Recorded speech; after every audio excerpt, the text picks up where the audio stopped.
Bien-aimés dans le Seigneur, Shalom, nous sommes le mercredi 8 septembre 2021. Nous sommes dans la joie de nous retrouver pour une nouvelle méditation biblique et nous vous saluons au nom de notre Seigneur et Sauveur Jésus-Christ. Nous allons lire un texte, un verset dans la lettre de Paul aux Galates. Lettre de Paul aux Galates, et nous allons lire le 5e verset, le 5e chapitre, le 5e verset. Galates 5, 1. Nous allons lire dans 3 versions. Louis II, Parole de vie et Bible du Semeur. Louis II, voici ce que déclarent les Écritures. C'est pour la liberté que Christ nous a affranchis. Demeurez donc fermes et ne vous laissez pas mettre de nouveau sous le joug de la servitude. Parole de vie, le Christ nous a libérés pour que nous soyons vraiment libres. Alors, résistez, ne vous laissez plus attacher avec les chaînes de l'esclavage. Bible du Semeur. Christ nous a rendus libres pour que nous connaissions la vraie liberté. C'est pourquoi tenez bon et ne vous mettez pas à nouveau sous le joug de l'esclavage. Affranchis pour la liberté. Tel est le thème de notre méditation de ce mercredi 8 septembre 2021. La liberté est la chose la plus réclamée dans le monde. Le droit universel ainsi que les constitutions consacrent la liberté de l'être humain dans plusieurs domaines. Pendant que les uns cherchent la liberté, eh bien les autres se plaisent à réduire ou à éliminer cette liberté. Parfois, nous nous mettons nous-mêmes dans la servitude ou l'esclavage. C'est ce qui a été le cas pour Adam et Ève et plusieurs des humains, tel qu'il est écrit dans 2 Pierre chapitre 2 verset 19. Chacun est esclave de ce qui a triomphé de lui. Le texte du jour nous dit que nous avons été affranchis pour la liberté. Ainsi que nous l'avons dit plus haut, Adam et Ève, les premiers hommes, ont été séduits par le serpent ancien, le diable. Et ils ont été rendus esclaves du péché. Et ils ont entraîné, bien-aimés, toute l'humanité dans cet esclavage.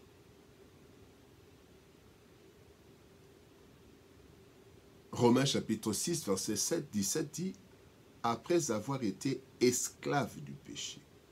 Esclaves, nous avons été esclaves du péché, toute l'humanité. De cet esclavage, bien-aimé, Christ nous a affranchis par son œuvre à la croix. Et cette libération est accessible à toute personne, est accessible à tous, selon que Christ a dit, Jean chapitre 8, verset 36, « Si donc le Fils vous affranchit, vous serez réellement libre. » Voyons les 3 étapes de notre vie humaine par rapport à l'esclavage et à la liberté. Premier point, esclaves du péché. Nous étions esclaves du péché. Notre appartenance adamique nous a rendus esclaves dès notre naissance physique, ainsi que le dit la Bible. Romains chapitre 3, verset 23. Tous ont péché et sont privés de la gloire de Dieu. Tous. Ainsi, malgré la volonté de bien faire, la loi du péché nous empêche de faire ce bien. L'apôtre l'explique très bien dans Romains chapitre 7, du verset 14 au verset 18. Nous allons lire ce verset très important, c'est cette partie de la parole de Dieu. Il est dit, nous savons en effet que la loi est spirituelle, mais moi je suis charnel, vendu au péché, esclave du péché. Car je ne sais pas ce que je fais, je ne fais point ce que je veux, et je fais ce que je hais. Or, si je fais ce que je ne veux pas, je reconnais par là que la loi est bonne. Et maintenant, ce n'est plus moi qui le fais, mais c'est le péché qui habite en moi. Ce qui est bon, je le sais, n'habite pas en moi, c'est-à-dire dans ma chair. J'ai la volonté, mais non le pouvoir de faire le bien. Voilà l'état d'esclave de l'homme. Ce constat de Paul, bien-aimé, est universel. Chacun de nous a connu ou connaît encore cette situation. Nous voulons faire le bien, mais nous n'arrivons pas. Et nous refusons de faire le mal, mais nous le faisons quand même. Notre chair corrompue a été rendue esclave du péché, d'où la nécessité quotidienne de confession. Paul se pose une question, toujours dans ce chapitre, dans le texte que nous avons lu dans Romains, mais au chapitre 7, le verset 24, Paul se pose une question. Misérable que je suis, qui me délivrera de cette mort? Cela nous amène à notre deuxième point. Affranchis du péché. Nous étions esclaves du péché et nous avons été affranchis du péché. La question de Paul trouve une réponse dans Romains chapitre 8, verset 2. La loi de l'esprit de vie en Jésus-Christ m'a affranchi de la loi du péché et de la mort. C'est Jésus-Christ qui nous affranchit. Bien-aimé, l'œuvre du Christ à la croix a affranchi l'esclave du péché. En effet, voici ce que nous révèle la parole de Dieu. Colossiens chapitre 2, versets 13 à 15. Vous qui étiez morts par vos offenses et par l'incirconcision de votre chair, il vous a rendus à la vie avec lui en nous faisant grâce pour toutes nos offenses. Il a effacé l'acte dont les ordonnances nous condamnaient et qui subsistait contre nous. Il l'a détruit en le clouant à la croix.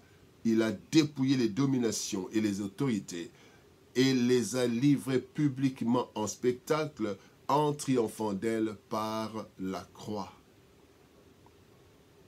Merveilleuse intervention divine.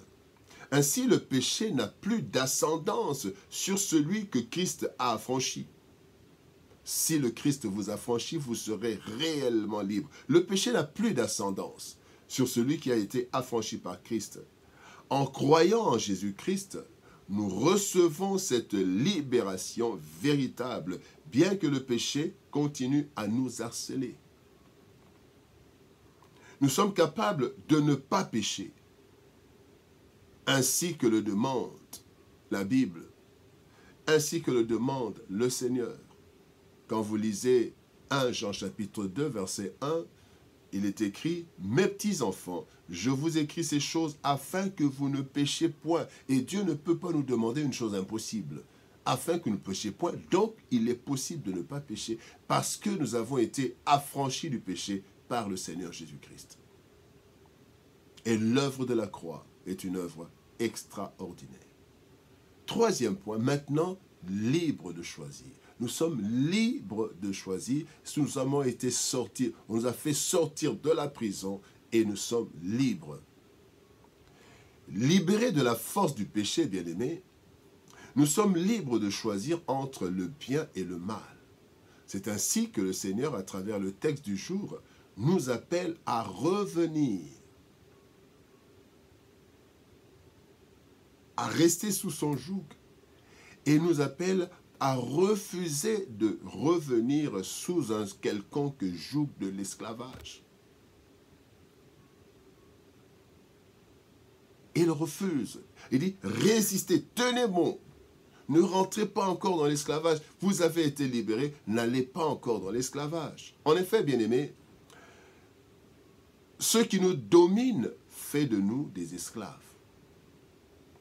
Et nous ne devons pas vendre notre liberté sous quelque prétexte que ce soit.